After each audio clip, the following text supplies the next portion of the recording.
At napunta lang ako dito because I wanted to see kung maganda naman ang patakbo sa yung ating zero billing na ginagawa ngayon. At meron kaming may balita na merong kuminsan mahabang pila o hindi pa alam lahat ng kailangan gawin. Pero sa nakikita ko naman, everybody knows what they're supposed to do. Ang pasyente lang o yung kanyang pamilya, well, what they have to do, kagaya ng ginawa nitong ating kaibigan, she just came down parang hotel mag-check out. Kasi kung titignan ninyo, wala na ang zero talaga, zero billing, wala na siyang kailangan bayaran. Ito yung contribution ng PhilHealth, ito yung sa DOH. So makikita ninyo talagang ganyan na. Ngayon, we just have to make sure na lahat ng ospital sa buong Pilipinas, alam nila ang procedure.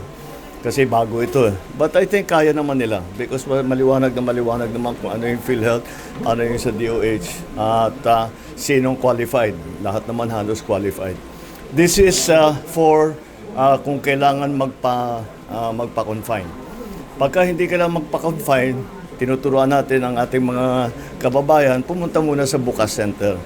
Baka naman, kung ano yung reklamo nila, baka maayos naman sa Bukas Center.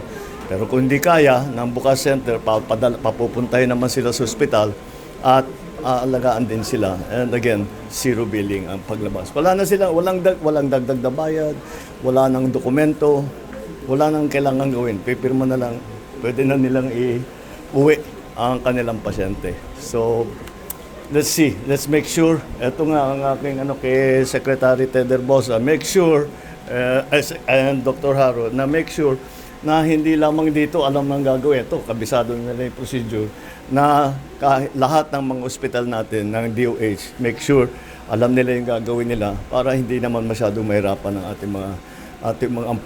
ating mga pasyente. So, that's what we are seeing here. Sige, patuloy lang. Pagagandahin pa natin. This is one good thing, pero marami pa na kailangan gawin for the healthcare system. And magagawa naman natin.